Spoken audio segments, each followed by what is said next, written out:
Welcome. This module will help you understand the purpose and meaning of the information you find on the sidewalls of truck tires. We will focus on tire size, DOT or Department of Transportation number, load and construction information, safety warning, colored dot, and tread wear indicator. What do those numbers mean in the tire size section of the tire? The first is nominal section width. On low-profile tires, section width will usually be in millimeters, as in this case, 295. On tall-profile tires, nominal section width will be in inches, as in the 11 in 11R22.5. Aspect ratio describes the shape of the cross-section.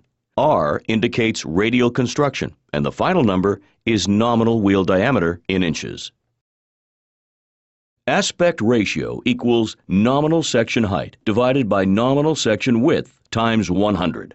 Typical aspect ratios for low-profile tires might be 80, 75, 70, 65, or even 60. Tall-profile tires are considered to have an aspect ratio of 90 or 100.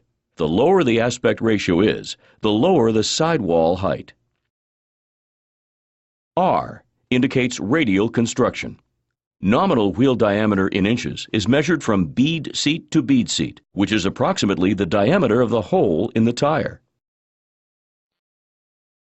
Next is DOT, or Department of Transportation number, which can be found in this area of the tire. All tires used on U.S. highways must display a DOT number. Retreads must display a retread DOT number, which starts with R instead of DOT.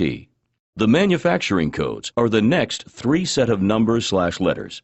Digits 1 and 2 indicate manufacturer and plant. Digits 3 and 4 are a tire size code. Digits 5, 6, and 7 are for optional use. The last group is manufacturing dates. The manufacturing date can be very important in determining whether a tire is in warranty or in deciding whether or not to retread. Digits 8 and 9 in this series designate the week, so 1 through 53, of the year, and in this case it's the 36th week. The last two digits in this series, or digits 10 and 11, represent the last digits of the year of manufacturing. So in this case, it's 2005. Load and construction information is found in this area of the tire. Ply rating/load range. The chart shows the relationship between load range and ply rating, or PR. These designations provide a relative indication of maximum inflation pressure and the corresponding maximum load for which a tire is designed. Also, sometimes considered an indicator of relative casing strength. Maximum load ratings.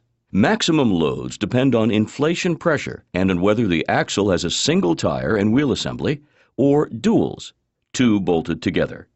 Dual load ratings are somewhat lower than single ratings to compensate for typical mismatching of inflation pressure, as well as momentary overloading if the tires encounter an uneven road surface.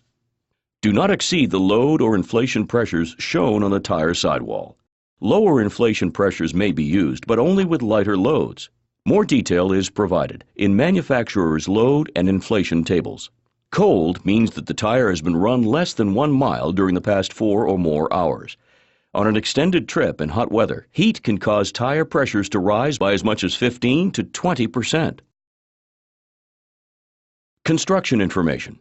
In this example, a single steel body ply runs from bead to bead.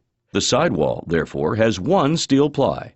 4 steel belts are added between the body ply and the tread to make a total of 5 steel plies in the tread area. The safety warning information can be found in this location on the tire.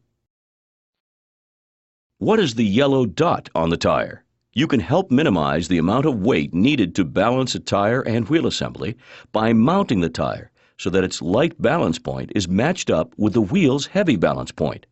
All new Bridgestone truck and bus radials are factory marked with a yellow dot at the light balance point. Generally, the heavy balance point of a wheel is at the location of the valve stem. This is true regardless of whether the wheel is steel or aluminum. For best initial balance, match yellow dots to valve stems. This is a tread wear indicator and is for maintenance purposes. A strip of rubber runs across the face of the tread that is the same depth as the minimum legal limit. There are usually 6 to 8 tread depth indicators around the edge of the tire. When using your tread depth gauge, avoid this area of the tire. Thank you for viewing Truck Sidewalls. Number 1. What does the first number in the tire size section of the tire indicate? Number 2. True or false? All tires used on U.S. highways must display a DOT number. Number 3. Why is manufacturing date important in regard to tire safety? Number 4. Maximum load depends on which of the following? Number 5. How many tread depth indicators can usually be found around the edge of a tire?